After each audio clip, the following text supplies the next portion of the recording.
हरे कृष्णा। सभी भक्तों का श्री श्री राधा गिरधारी जी के इस प्रांगण में शुक्रवार की संध्या को बहुत बहुत स्वागत है। क्योंकि आप हिंदू धर्म मानते हैं इसलिए यहाँ पर हैं, और ये हमारे धर्म का बहुत बड़ा ग्रंथ है। इसको जीवन निर्देशिका बोला जाता है, लाइफ मैनुअल। ये आप सबके पास होनी चाहिए और नित्य इसका पाठ भी होना चाहिए। पाठ इन द सेंस एटलीस्ट एक श्लोक पढ़िए आप इसका डेली।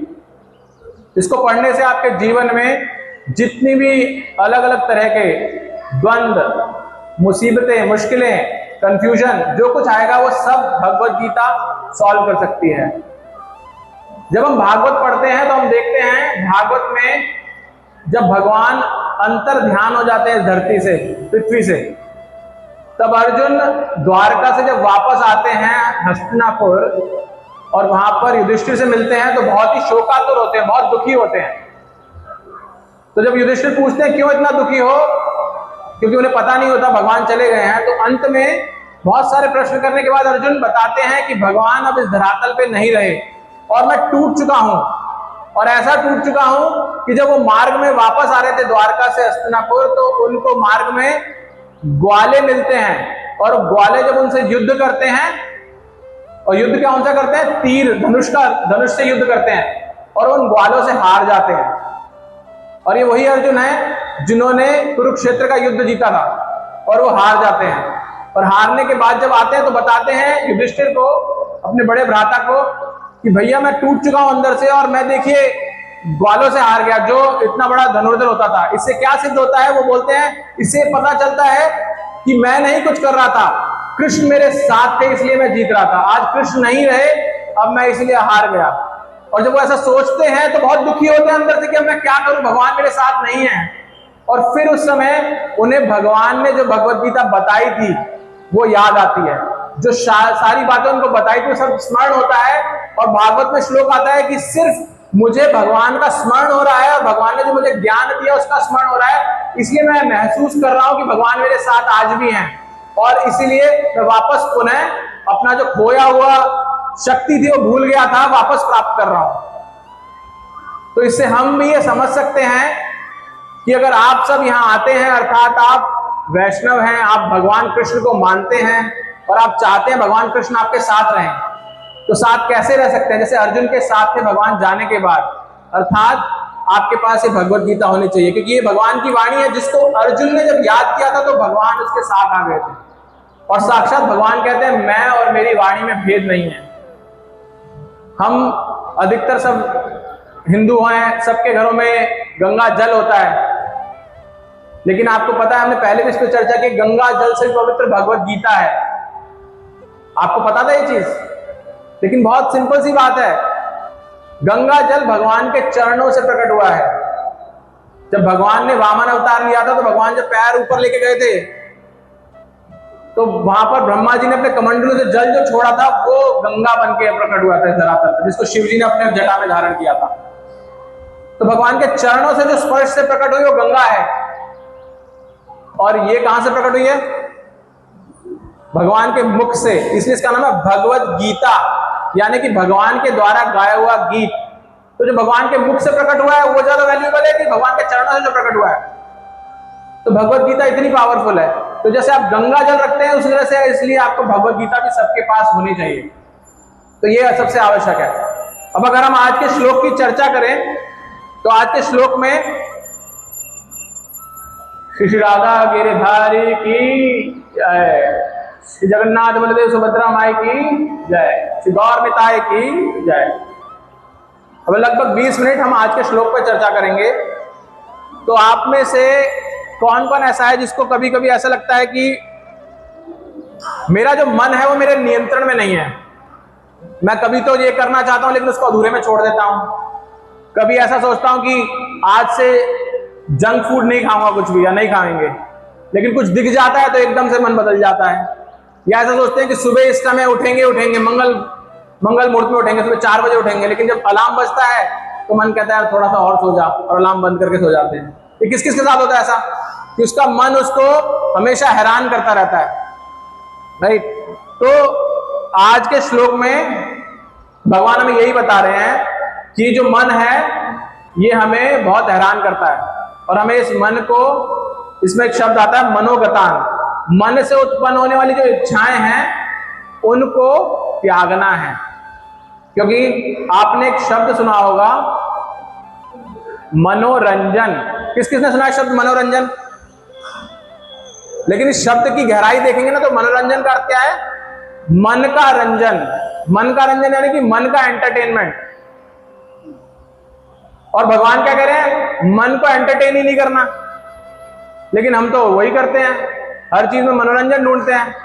वीडियो देखेंगे, रील देखेंगे, उसमें मनोरंजन मिल रहा नहीं मिल रहा। खाना कुछ खाएंगे, उसमें मनोरंजन मिल रहा नहीं मिल रहा। मंदिर आए हैं तो उसमें भी सोचेंगे कुछ ना कुछ मनोरंजन मिल जाए। तो मनोरंजन हमारे लिए बहुत इंपॉर्टेंट है। लेकिन भगवान क्या कह रहे हैं? मनोगतान, मन से उत्पन्न वाले होने वाला कोई भी रंजन है उसको त्यागना है। तो फिर किसे अपनाना है? एक मनोरंजन का उल्टा शब्द होता है जिसे कहते हैं आत्मरंजन। आत्मरंजन का अर्थ क्या है? रंजन तो वही है, एंटरटेनमेंट। और आत्म का अर्थ क्या है? आत्मा, आप स्वयं जो हैं।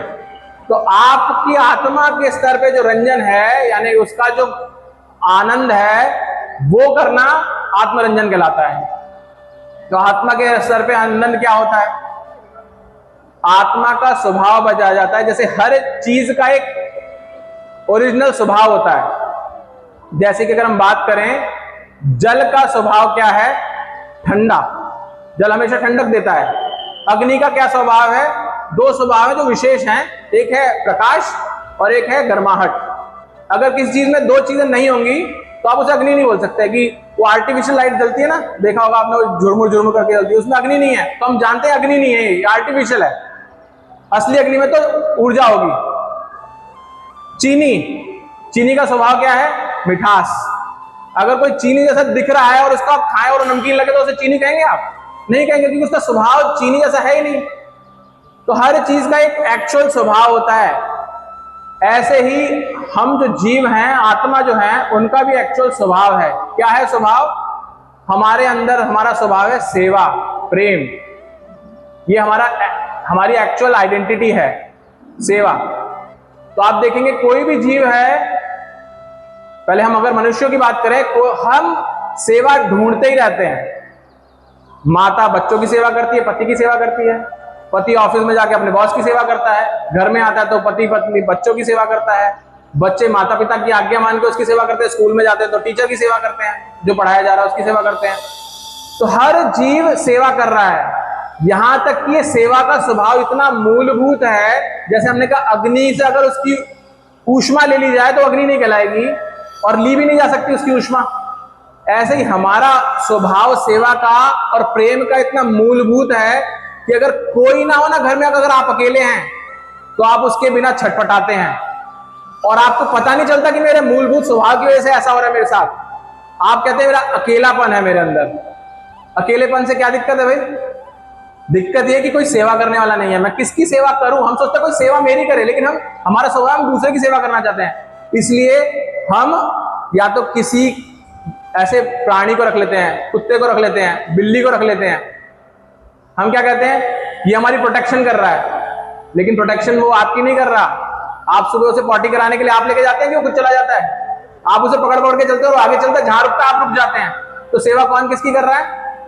आप उसकी सेवा कर रहे हैं, लेकिन आपको पता नहीं चल रहा। ये मूलभूत स्वभाव है जीव का। तो भगवान ये कह रहे हैं आत्मरंजन तो हमारा मूलभूत स्वभाव क्या है? सेवा। तो आत्मरंजन कब मिलता है? जब हम भगवान की सेवा करते हैं। क्यों सेवा करते हैं भगवान की? तब आत्मरंजन मिलता है। क्योंकि भगवान भगवत गीता के 15वें अध्याय के 7वें श्लोक में बताते हैं, ममय वांशो जीव लोके जीव भूता सनातना। कि जितने भी तुम जीव हो ये सब मेरे अंश हो। तो जो हमारा मूल है, जिससे हम जुड़े हुए हैं, उसकी सेवा करेंगे ना। जैसे कि ये मेरा हाथ, मेरे पैर, मेरा मुंह, ये किससे जुड़े हुए हैं? मेरे शरीर से जुड़े हुए हैं।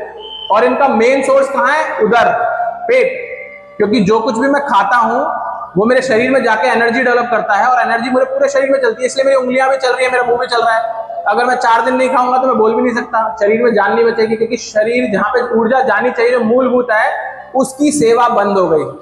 अगर इसकी सेवा करनी है तो पैर को चल के दुकान पे जाना पड़ेगा, मुंह से बोलना पड़ेगा ये खाना है, हाथ से उठा के खाना पड़ेगा। तो ये सब किसकी सेवा कर रहे हैं? उदर की सेवा कर रहे हैं। तो जब उदर की सेवा होती है तो वो एनर्जी देता है पूरे शरीर में। ऐसे ही भगवान कहते हैं तुम मेरे अंश हो। तो अंश की सेवा है पूर्ण की सेवा करना। तो इसलिए आत्मरंजन का अर्थ है भगवान की सेवा करना।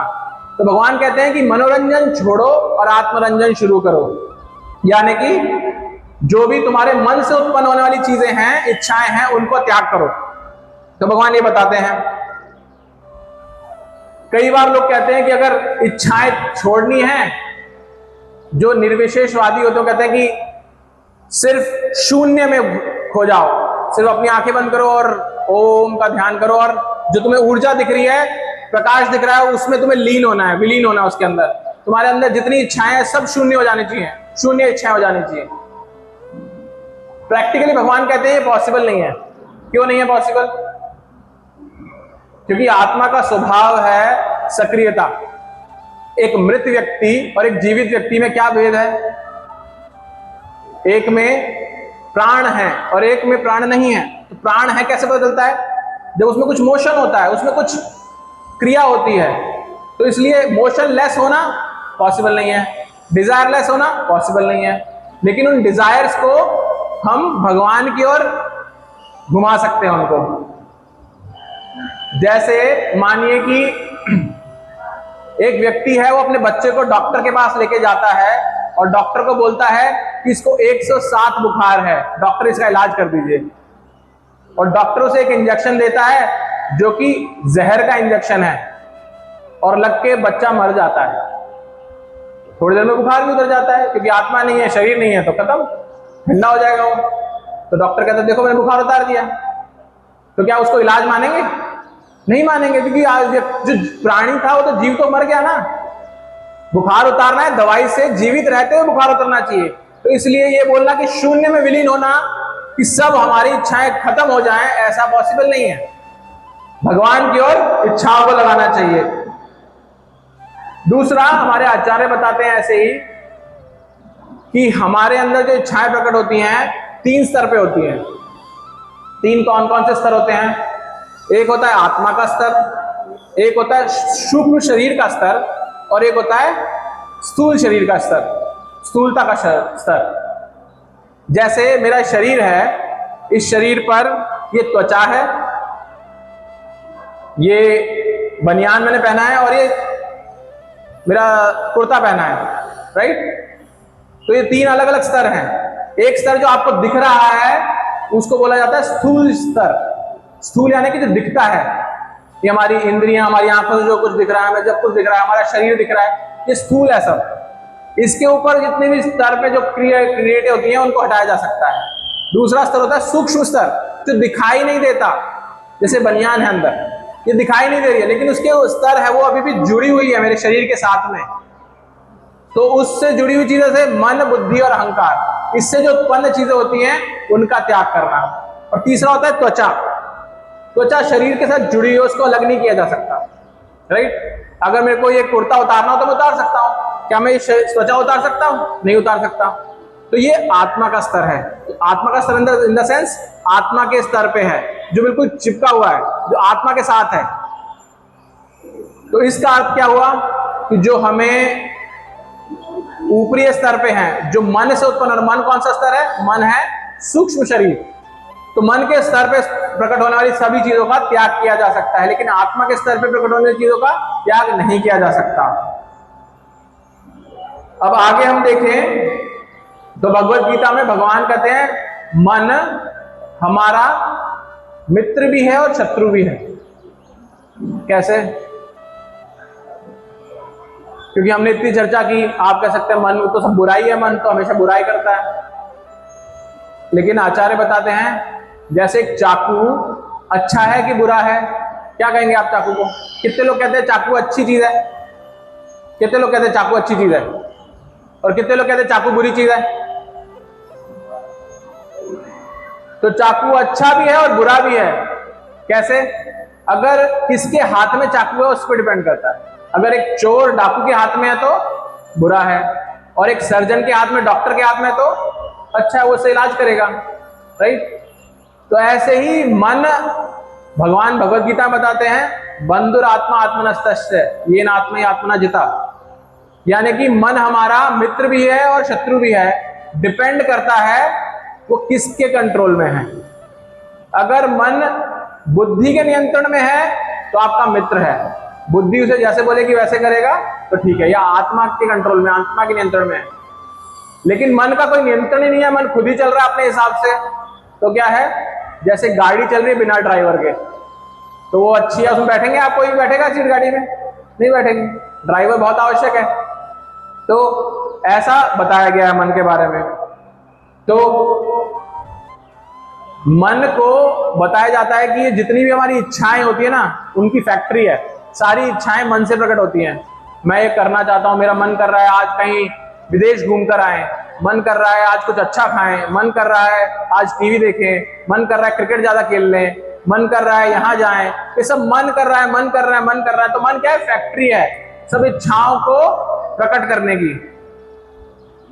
लेकिन हमारे आचार्य बताते हैं, जैसे एक पागल व्यक्ति है, अगर पागल व्यक्ति आपके पास खड़ा है और बोले कि 10वें माले से कूद जाओ, कूदेंगे आप? नहीं कूदेंगे। क्यों नहीं कूदेंगे? क्योंकि आपको पता है ये पागल है, ये कुछ भी बातें करेगा उठपटांग। तो ऐसे आचार्य बताते हैं जो ये इच्छाओं की फैक्ट्री है, ये पागल है, इसको पागल समझिए, क्योंकि जो भी बोलेगा आपको गलत बताएगा। तो इसे एक पागल को इग्नोर कर देते हैं, ऐसे आपको इसको भी इग्नोर करना आना चाहिए कि ये आपको जो कुछ बोल रहा है आपको प्रॉब्लम में डाल रहा है। तो ऐसा बताया गया है शास्त्रों में। फिर बताया गया कि जब कोई मन को कैसे नियंत्रण में किया जाए। मन को नियंत्रण करने के लिए आपको उसको भगवान की ओर केंद्रित करना होगा। जैसे हमने शुरुआत में बात की थी कि भगवान की सेवा में लगाना होगा। जब हम मन को भगवान की सेवा में लगा देते हैं तो हमारे अंदर सब मन से जुड़ी चीजें समाप्त हो जाती हैं और सद्गुण, जितने भी दैवीय गुण हैं, वो सब प्रकट होने लगते हैं। भागवत के श्लोकों में आता है कि जैसे ही कोई भक्ति में लगता है उसके अंदर सारे अच्छे गुण प्रकट हो जाते हैं। एक कथा आती है जिसमें बताया गया है कि कैसे जो मन के नियंत्रण में है उसका क्या होता है और जो भगवान के नियंत्रण में उसका क्या होता है। आप सबने भगवान कृष्ण की जन्म कथा सुनी होगी कि जेल में प्रकट हुए थे भगवान, राइट? लेकिन हुआ कैसे था?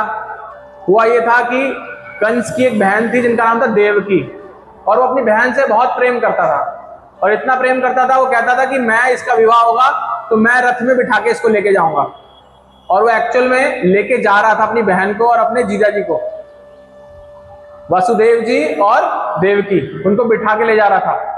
और उसी समय आकाशवाणी होती है कि देवकी की संतान तुझे मार देगी। तो पहले कंस अपने मन के प्रभाव में था कि मेरी प्यारी बहन है, इसको मैं लेके जाऊंगा, इसके साथ यहां जाऊंगा, तो बहुत अच्छा था। लेकिन जैसे ही आकाशवाणी हुई उसका मन बोलता, अरे ये क्या कर रहा है तू, ये तो तुझे मार देगी, मेरी बात मान, इसको मार दे। और वो एकदम से पलट जाता है। मन के नियंत्रण में होने से जो पहले इतना अच्छा था एकदम बुरा बन जाता है और उसको मारने के लिए तैयार हो जाता है। उसी टाइम तलवार निकालता है, अरे भूल जाता है मैं, ये मेरी बहन है जिसको मैं अब तक इतना प्रेम कर रहा था। और फिर आप जानते हैं कैसे उनको जेल में डाल देता है और सब संतान प्रकट होती हैं। तो जब उनकी भगवान कृष्ण के टाइम पर जो कन्या प्रकट होती है गोकुल के अंदर, वो जब यहाँ आ जाती हैं तो जब उनको मारने जाता है कंस तो वो देवी का रूप ले लेती हैं और देवी का रूप लेके बोलती हैं कि तू गलत कर रहा है, तेरे को मारने वाला तो प्रकट हो चुका है। और जब वो देखता है कि देवी है और वो तो क्योंकि देवी का उपासक था तो बहुत क्षमा मांगता है देवकी और वसुदेव से, और क्षमा मांगता है कि मुझे क्षमा कर दो, ये तो सब नियति का था, हमारे कुछ ऐसे कर्म होंगे पुराने जिसकी वजह से मैंने ऐसा कर दिया, मुझे क्षमा कर दो, तुम तो मेरी बहुत प्यारी बहन हो। और आपको पता है ऐसे समय में देवकी और वसुदेव दोनों से क्षमा कर देते हैं। आप सोचिए, जिनकी 7 संतानों को पहले मार चुका है उसके बावजूद देवकी और वसुदेव क्षमा कर देते हैं। क्यों क्षमा कर देते हैं?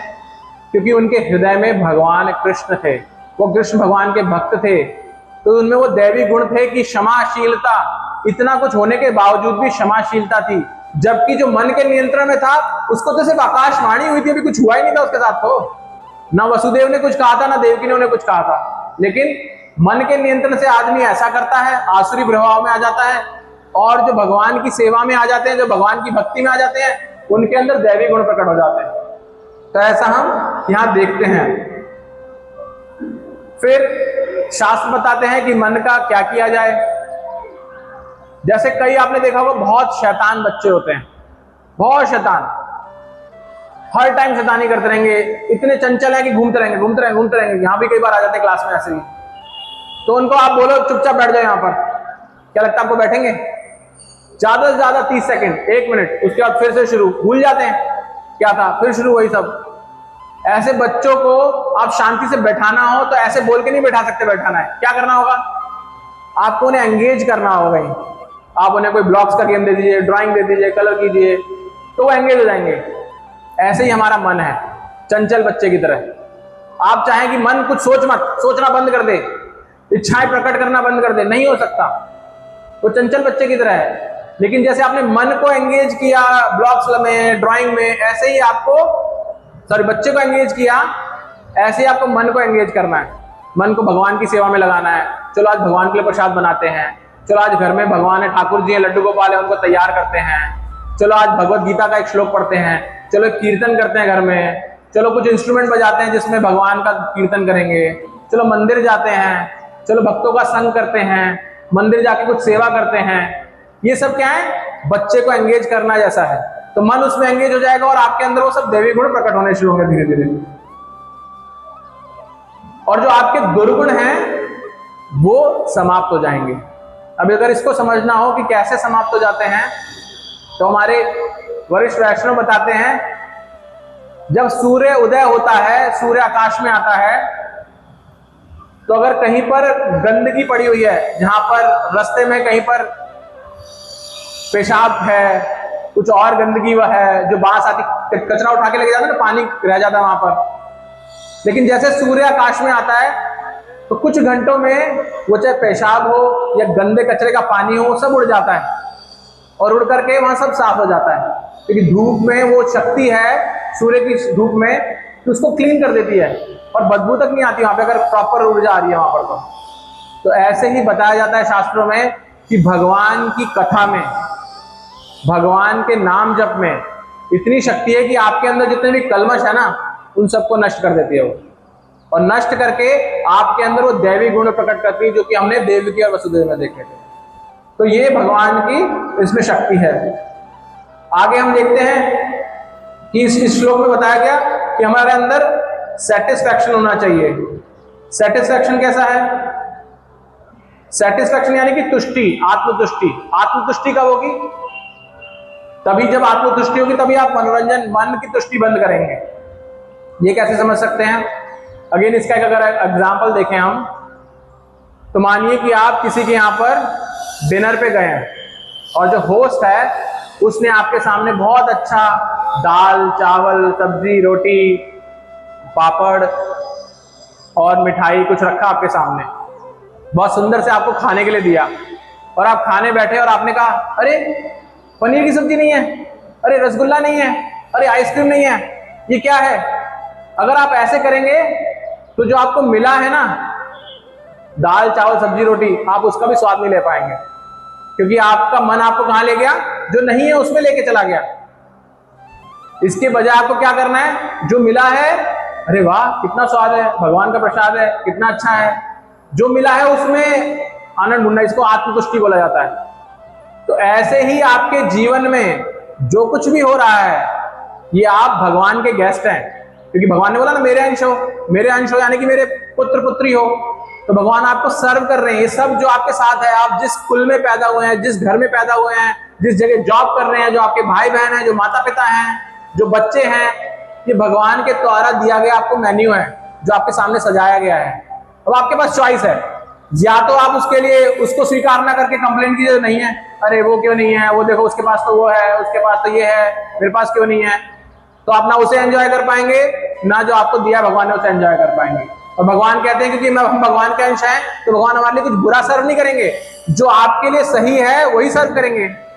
जैसे अगर आपके घर में कोई बुजुर्ग है या कोई व्यक्ति है जिसको डायबिटीज है, आप उसको मीठा देंगे? नहीं देंगे। जो उसके लिए स्वाभाविक स्वास्थ्य की चीजें वो देंगे। वो कह सकता है अरे मुझे मीठा क्यों नहीं दिया? अरे भाई आपके लिए ये स्वादिष्ट है, आपके लिए ये ज्यादा अनिवार्य है। तो भगवान ने जो परिस्थिति हमें दी है वो ऐसे दी है जो आपके लिए अनुकूल है, तो उसको स्वीकार करें। और जब हमारा ऐसे पेट भरा होता है कि हमने खा लिया अच्छा, तब क्या होता है? तो ये ऐसे ही होता है जैसे कि अगर आप ट्रेन में जा रहे हो और आप खाली पेट हैं, तो जो कोई भी आएगा आप कहेंगे भाई दे जा, 5 रुपए का दे जा। चने वाला आया 5 रुपए का दे दे, मुरमुरे वाला आया 5 रुपए का दे दे, चाय वाला आया चाय वाले से ले लिया। लेकिन अगर आप घर से खा के गए पेट भर के, प्रसाद खाया है आपने, अब ट्रेन में बैठे हुए हैं, अब कोई भी आए कोई फर्क नहीं पड़ता कि भैया नहीं चाहिए, पेट भरा हुआ है जा। तो सेम जब हम भगवान की सेवा में एंगेज हो जाते हैं तो हम आत्मतुष्ट हो जाते हैं। ऐसे हो जाता है पेट भर गया, हमें और कुछ नहीं चाहिए, जो सब आ रहा है आप सिंपली उसको इग्नोर कर सकते हैं। तो इग्नोर की पावर आती है जब हम आत्मतुष्ट होते हैं, भगवान की सेवा में लगते हैं। तो अंतिम पड़ाव में बस हम ये देखेंगे कि अगर एक व्यक्ति खो जाए, एक व्यक्ति है जो खो गया है और वो खोने के बाद ढूंढ रहा है मैं कहां जाऊं, और डरा हुआ है, सहमा हुआ है, खाने को कुछ मिल नहीं रहा, ठंड है, कपड़े भी नहीं है उसके पास में, भटक रहा है। लेकिन ऐसे व्यक्ति को अगर अचानक से बता दिया जाए कि भाई तू तो एक मिलियनियर का बेटा है, जा तेरा घर वहां पर है, तो उसका जो डर था सब समाप्त हो जाएगा 1 सेकंड के अंदर। ऐसे ही हम सब भी, हमारे जो पिता हैं वो लक्ष्मीपति हैं, करोड़पति नहीं, अरबपति, लखपति, जितना भी आप पति बोल सकते हैं उतने बड़े पति हैं। तो इसलिए हमें ध्यान देना है कि भगवान से जुड़े रहें ताकि हमारे अंदर का भय समाप्त रहे और हम आत्मतुष्ट रहें। तो इसी के साथ आज की कथा को यहीं विराम देते हैं।